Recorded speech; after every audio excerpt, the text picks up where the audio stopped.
Honestly, when it comes to this topic about information, I feel as though this is the most valuable thing I bring to the space and damn near to the world as a person.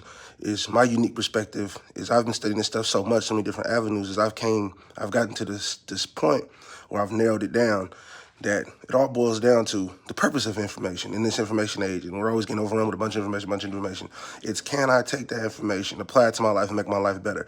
If I can't, what you're talking about is pretty much irrelevant and a waste of time. And that's just the gist of it. You know, people like to act like it's bigger than that, but can't explain why it's bigger than that. But when you get down to how can that information make my life better, you get to the gist of things. And you find out a lot of times a lot of people talking stuff that it can't do nothing for you. It just feels good, sounds good.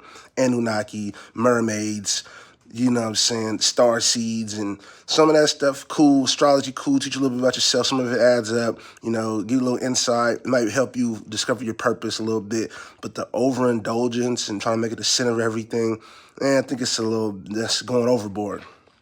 And that's what that's the perspective I'm here to bring, improve by breaking down different subjects, getting down to the points of the thing, the logical side of it, and making it make sense. And if it don't make sense, throw it to the side.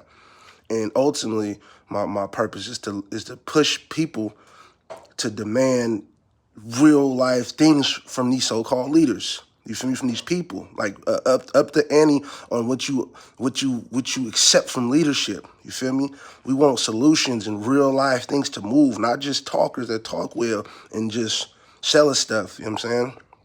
Because I do believe these leaders, they're allowed to be leaders based on the people who allow them to lead. You see what I'm saying? So if your demand is low, your leaders ain't gonna provide much.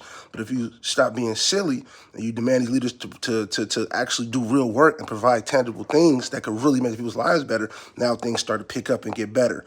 You feel me? Things start to add up a little bit more. And that was really the idea of starting this page. I have friends who I was doing a lot of debating with who would come down to that and they would get mad. A lot of these dudes I'm not even friends with no more because it would come down to that point and they never could get past that. Okay, I hear what you're saying, but how can that information make my life better? Well, I hear what you're saying, these information you're talking about, and you're saying you know this and know that. Show me something you've done with the information that made your life better. Well, what have you done? Then I bust out my script, proof of information I've taken and made my life better with. And then when they can't do that, then it's a problem. But I feel as though it shouldn't be like that though. It's just the truth. If we can't take that information, do something valuable with it, then it's trash. Or put it in a bin that says we'll look at it later. But we're not gonna sit here and spend too much time on it. You see what I'm saying? Showing proof.